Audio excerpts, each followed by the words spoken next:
My name is Janina Mendoza from BSB 83D. In this video, I will answer my recitation number 1 in labor relation and negotiation. Question: what were the methods used by the Spanish colonizer to exploit Filipino labor and violate their human rights, and how did Filipino communicate resist these practices? Spanish exploitation and Filipino resistance. Struggle for freedom. The Spanish colonization of the Philippines 1565 to 1898 was a period marked by the systematic exploitation of Filipino labor and violation of human rights. Here's a closer look at the methods employed by the Spanish and the resistant movement that emerged. Method of Spanish exploitation. Encomienda system. This forced labor system assigned indigenous Filipinos or encomiendados to Spanish or encomenderos. Encomenderos were entitled to tribute taxes and they were from their assigned communities, over leading to harsh working condition and heavy burning on Pilipinas. Polo e Serbacio. This mandatory service system forced Filipinos, typically men aged 16 to 60 years old, to work in public construction projects like roads, bridges, and churches. This often involves long periods away from families and villages, leading to hardship and resignment. Hacienda system. Large landed estate emerged owned by the Spanish elites or the church. Filipino were coerced into working their haciendas from major wage or as a sharecroppers with little control over their harvest. Debt penate.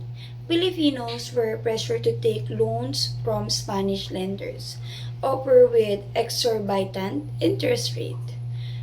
This trapped them in a circle of debt, forcing them and their family to work on their hacienda or other project to repay the loan. Impact on Filipinos.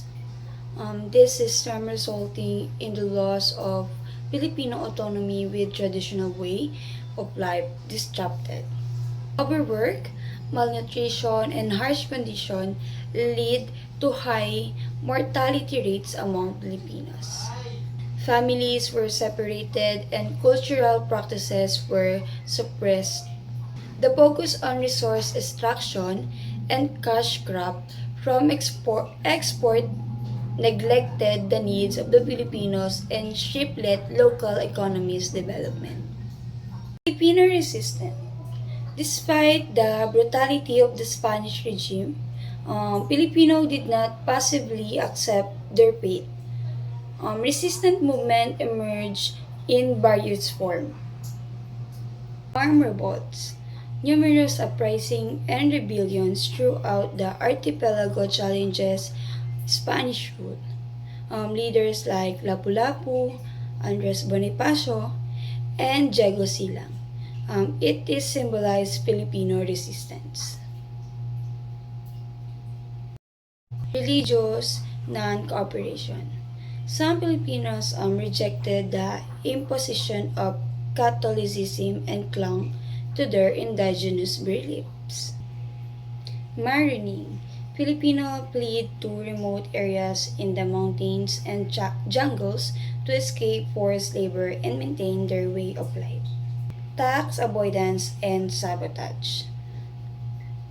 Filipinos employed various tactics to minimize the impact of Spanish control, such as hiding harvest or feigning illness to avoid labor drops.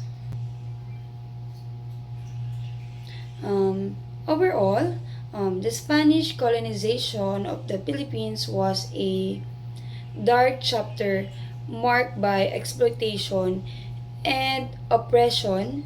However, the Filipino people unwavering resistance served as testament to their resilience and determination. Their fight for freedom and self-determination continue to shape the Philippine history.